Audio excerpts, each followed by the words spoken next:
బోయపాటి గారు, I know you might hate me, but మా కోసం మీ రెడీ అమ్మ అదొక్క డైలాగ్ ప్లీజ్. అందరు అడుగుతున్నారు కానీ రావాల్సిందే ఇది.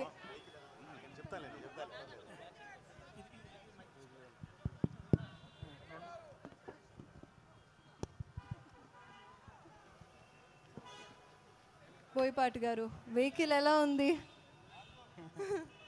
నువ్వు నన్ను కాదు అడగాల్సింది, వాళ్ళని అడగాలి. చెప్పండి ఏది? ఆ సింహాన్నే చూసినట్టుంది వెహికల్ ని చూస్తుంటే.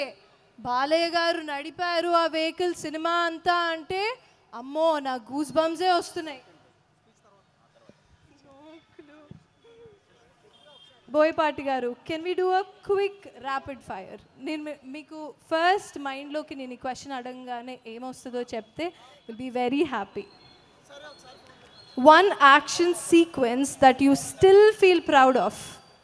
మీ అన్ని మూవీస్లోకి ఒకటి చూస్తే ఇప్పటికీ మీకు గర్వంగా అనిపించేది. ప్రతి సినిమాలోనే ఉంటుందమ్మా.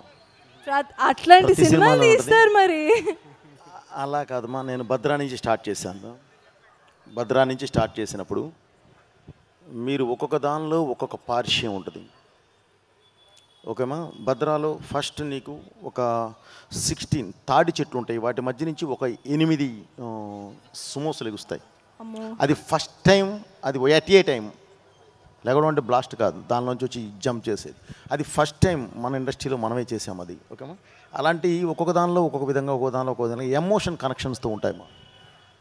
ఇక బాలయ్య గారి దగ్గరికి వచ్చేసరికి నాది స్పెషల్ ట్రాక్, ఈ ట్రాక్ వేరేగా ఉంటుందమ్మా. అంతే. మేము జై బాలయ్య, జై బాలయ్య అనండి.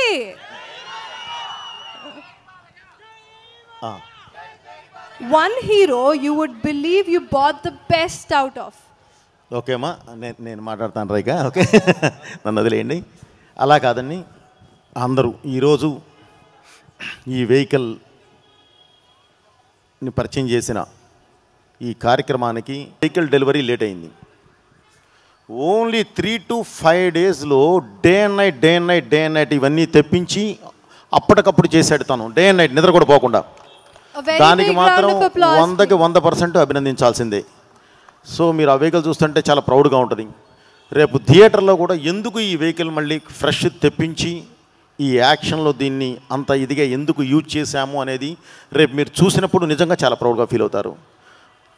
ఒక మంచి ఎపిసోడ్ కోసం, ఒక మంచి క్యారెక్టర్ కోసం ఒక వ్యక్తి దిగి వస్తూ ఉంటే తనకు తగ్గట్టు ఒక ఇది ఉండాలి, ఒక ఆబ్జెక్ట్. ఆ ఆబ్జెక్టే ఈ వెహికల్. తన క్యారెక్టర్ని రిఫ్లెక్ట్ చేసే వెహికల్ ఇది. సో అందుకని చెప్పి ఇది డిజైన్ చేయడం జరిగింది, ఇది అడగడం జరిగింది. దాన్ని చక్కగా అతి తక్కువ రోజుల్లోనే మనసు పెట్టి, మైండ్ పెట్టి చేసి ఏం కావాలనుకున్నానో అది తీసుకొచ్చి మన ముందు పెట్టారు. డెఫినెట్లీ సార్ మిమ్మల్ని అభినందించాలి. అలాగే ఈరోజు సార్ ఆ వెహికల్ ఇది ఉంది,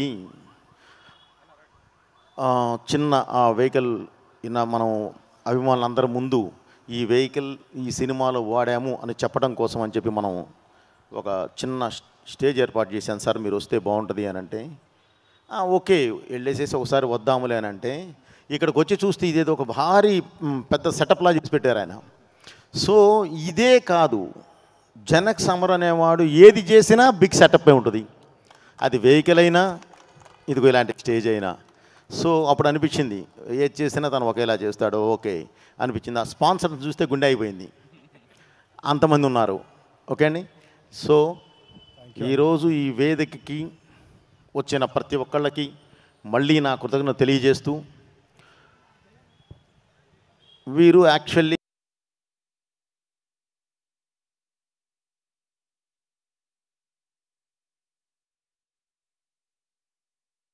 యాంకర్స్ కాదండి, వాళ్ళు పాపం ఈరోజు అమర్ గారి మీద ఉన్న అభిమానంతో, సినిమా మీద ఉన్న అభిమానంతో వచ్చి ఇక్కడ ఇది ఎక్స్ప్లెయిన్ చేయడానికి ట్రై చేశారు. సో అందుకని పాపం వాళ్ళు చూసి చదవడం వల్ల ఒక చిన్న లాగ్ ఉన్న ఫీల్ ఉంది. బట్ అది వాళ్ళని అభినందించాల్సిందే తప్ప వేరేగా ఎవరేమనుకోవద్దు. ఓకే అమర్ గారు, ఇక నేను వెహికల్ గురించి మాట్లాడడం అయిపోయిందండి. Thank you very much. ఈ సినిమా December 5 రిలీజ్ అవుతుందండి. అభిమానులందరికీ మళ్ళీ చెప్తున్నా, ఈ సినిమా December 5 రిలీజ్ అవుతుంది బ్రదర్. తప్పకుండా మీరందరూ చాలా చాలా హ్యాపీగా ఫీల్ అయ్యే సినిమా ఇది. మళ్ళీ చెప్తున్నాను, ఇది సినిమా కాదు, ఈ భారతదేశ ఆత్మ. భారతదేశ ఆత్మ అది ఏంటి అనేది మీరు సినిమా చూసిన తర్వాత మీరే చెప్తారు. Okay, thank you very much.